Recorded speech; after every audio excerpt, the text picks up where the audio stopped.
Good morning. Welcome back to I Create For You. And as the Bengals would say, it's just another manic Monday.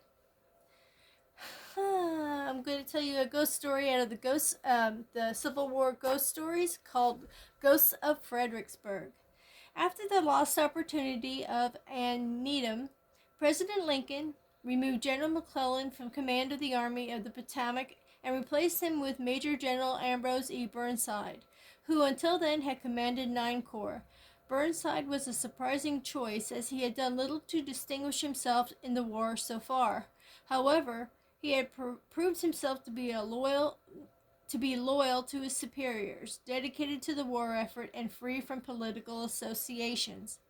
As Lee withdrew his army south through Virginia to the relative safety of the south bank of the Rappahannock River, McClellan and then Burnside had slowly followed behind, seemingly unwilling to bring their army into action. By mid-November, Burnside's army at the Potomac was gathered on the north bank of the Rappahannock opposite the town of Fredericksburg, while Lee's troop held the high ground on the far side of the river. Any further Union advance was delayed until pontoon bridges could be brought up to allow the army to cross the river. So it was December before Burnside was able to make his move. On the night of December 10th, the Union Army sent a detachment across the river that drove the Confederate soldiers back from it. For the next few days, Union engineers spanned the river in 2 places, with 3 pontoon bridges spanning the Rappahannock at Fredericksburg and 3 more about 2,000 yards downstream. At dawn on December 13th, Burnside ordered his army into battle, with Sumner's grand division of 2 corps crossing into Fredericksburg, while Franklin's 2 corps crossed further downstream. The advance began as soon as the troops deployed on the southern bank of the river. First Couch's 2 corps, Couch's 2 corps, attacked west across the open rising ground between Fredericksburg and the Confederate lines at Mays Heights, while Reynolds probed to the southwest from Franklin's position south of the town. The attack on Mays Heights proved a costly failure, as the attackers were cut down or stopped before they could get near the Confederate front line, a sunken road running along the base of the hill. Throughout the rest of the day, while Franklin and Reynolds traded shots with the Confederate defenders of Prospect Hill to the south, Sumner and then Hooker launched repeated frontal attacks against the Confederate position. In fact, 14 separate attacks were made, and all met the same fate. All these Union assaults were easily repulsed by the Confederates, and unit after unit was either cut down or broke and ran. Often running wasn't an option, as to do so would have invited certain death at the hands of the Confederate muskets. Instead, thousands of troops hugged the open ground and prayed for nightfall. Dusk brought an end to the fighting, but the suffering continued as thousands of wounded or dying troops lay between the 2 armies, while those who could move limped back across the river to safety. The Battle of Fredericksburg proved to be a clear and overwhelming Confederate victory, but it was bought at a terrible price. The Confederates lost some 5,580 men during the battle, the majority from long-range Union artillery fire or in the close quarters fighting on the lower slopes of the Prospect Hill between Stonewall Jackson's corps and the Union troops south of the town. As for the Army of the Potomac, it suffered 12,600 casualties that day. Of these, some 6,300 men were killed, seriously wounded, or went missing during the assaults on Mays Heights. It was a death toll that almost rivaled that at Antietam 3 months before.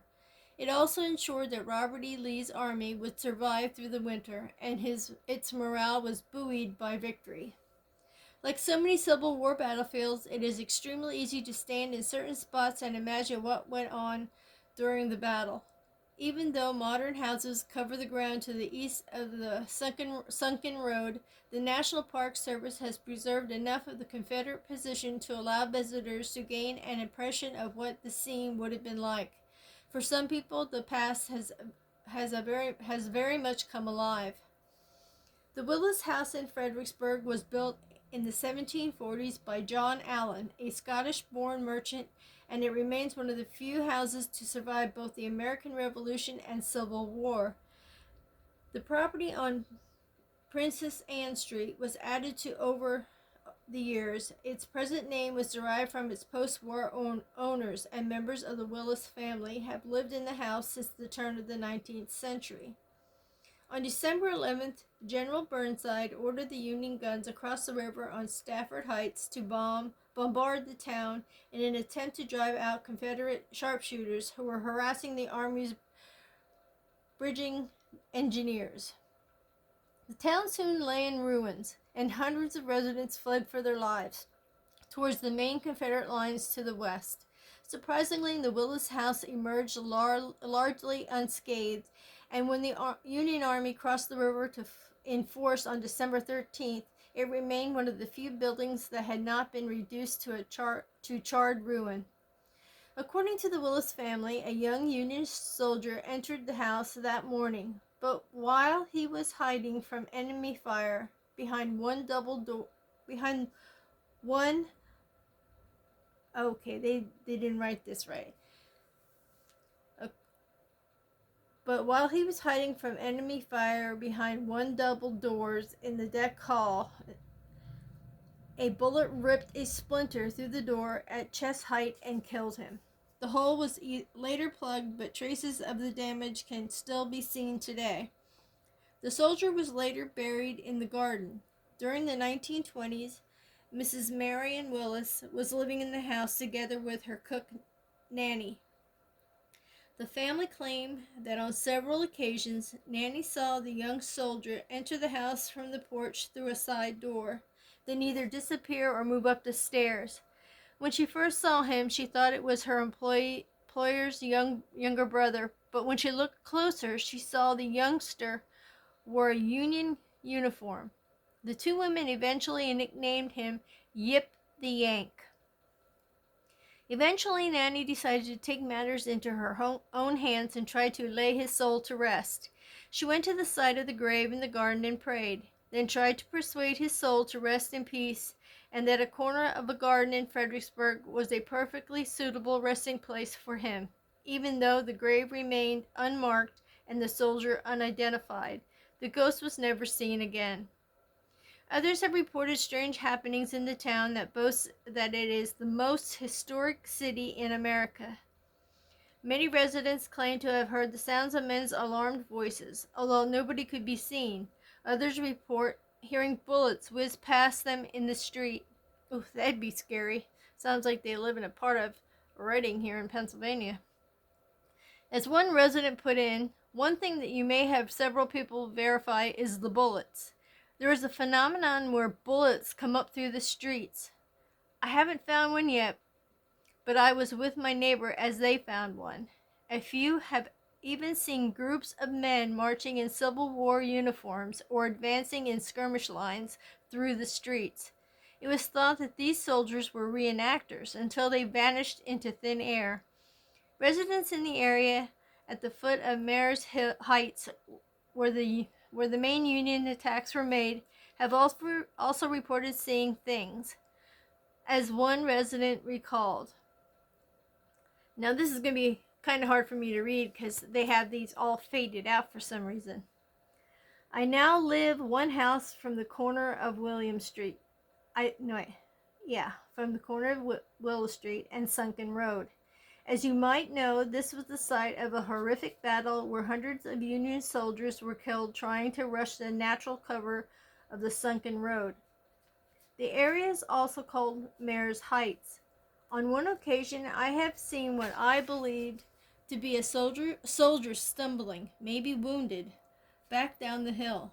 It was one of those times where you see it and keep going, then you look back and it's gone.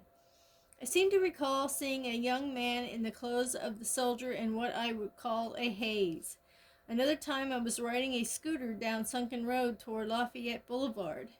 As I was passing the stand of trees with the sunken road wall on my right, I thought I heard men speaking in a panic, like they were amidst the chaos of battle. The same man also recounted another bizarre story, this time involving an inanimate object rather than a ghost. On another occasion, I was window shopping downtown with my fiance one afternoon. As we walked the sidewalk, we saw several small tables on which were placed some items for sale. At a quick glance, there was nothing of interest, so we went on. As we walked past, we heard a bell ringing. We stopped, backtracked, and looked to see what it was. On one of the tables, there was a bell suspended from a wooden stand on a small wire, with some engraving on it. As we looked, it continued to ring. We inspected it closely to see where the battery, string, wire, or antenna for remote control was. Upon close inspection, we could not find any means of outside intervention at all. We also peered into the store to see if anyone was watching us, to see our reaction. There was no one watching at all. No candid camera.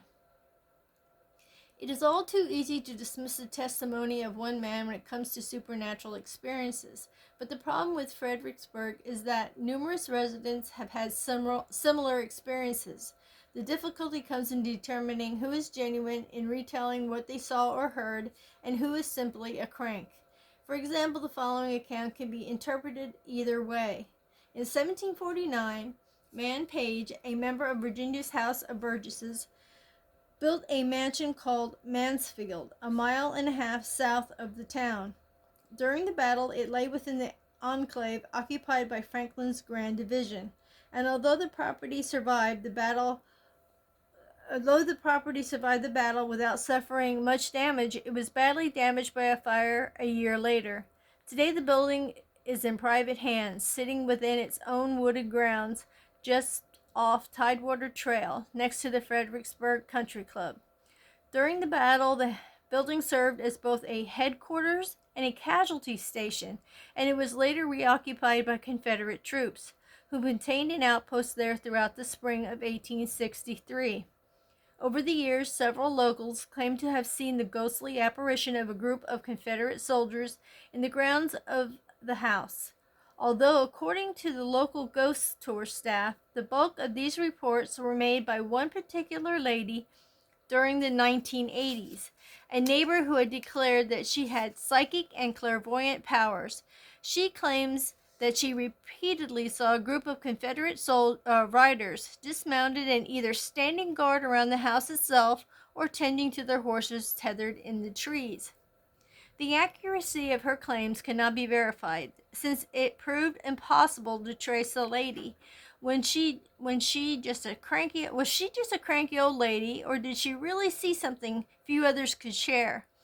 Just as Fredericksburg may lay claim to being the most historic city in America, it also seems to be the one that can boast the greatest frequency of ghostly happenings associated with the Civil War. And that's that one. Wow, they have a lot of events going on there. And weird ones, like the bullets in the street is weird. How they would appear. I wonder if, when they said they would find them, and this guy said his neighbor found one. I wonder if they were materialized enough to be touched, or if it was just like, oh look, there's one, and then it disappears. Just weird how some of these apparitions and sightings are just, they can be so unbelievable, but you're so engrossed in what the history that you tend to believe it, whether it's a made up story or not. Okay. Now, because my name is Belle, I decided to do the ringing bell that was on a table for for my little sketch today.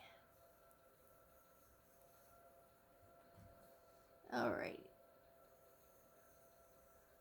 So we got the table. Now let's get them legs up there.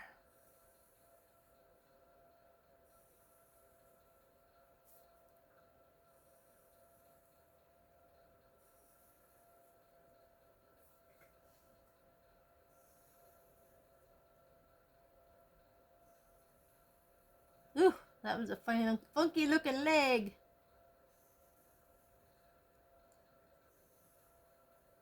That one looks like it has calf muscles. There we go. We can fix it. That's what erasers are for, right? A happy little table leg. Okay. So on this table, they said there was like items for sale. So I'm just going to go through and place some items on the table. Old tin coffee cup. Maybe somebody was metal detecting and they found this somehow. Even though I don't think metal detectors detect tin, but I could be wrong. We're gonna have a stack of books.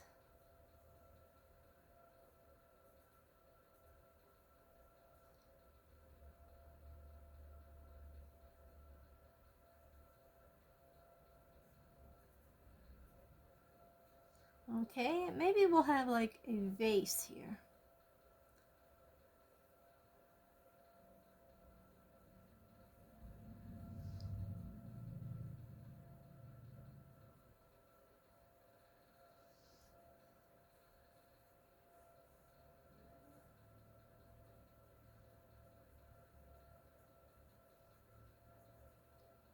Alrighty, so we got that going on.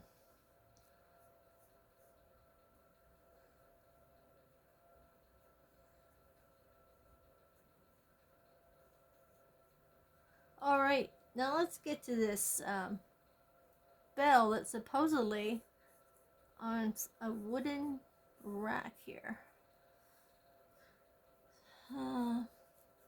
This is the best that I can do, thinking about what kind of a thing it was suspended from.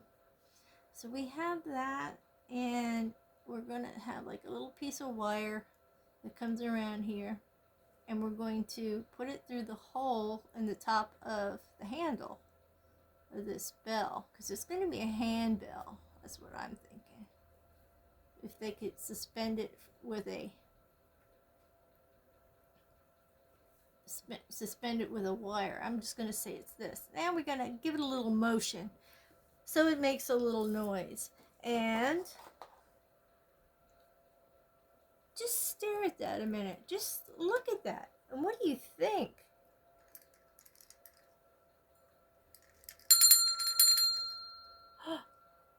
It worked. I didn't think my picture would come to life.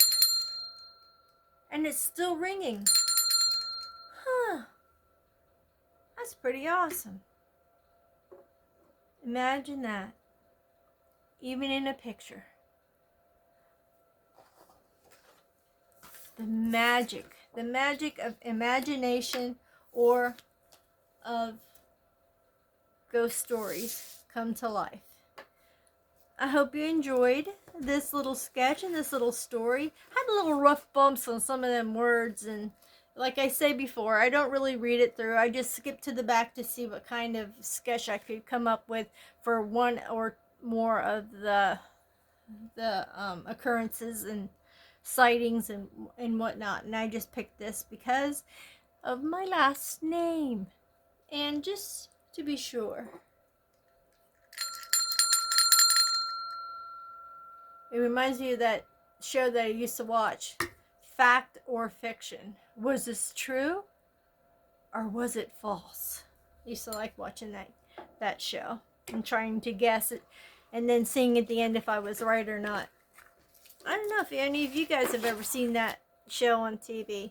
It was a pretty cool show. And it was crazy that some of the things you actually thought there's absolutely no way that could be true were true. Well, that concludes today's ghost story please give me a thumbs up if you liked it. Subscribe if you haven't. We have plenty more. We're going to probably have like 4 more stories out of this book, and then we're going to delve into a different one. I hope you guys have a great rest of your day. Stay warm, stay healthy, stay happy, and stay tuned because we got plenty more to come. Bye bye for now.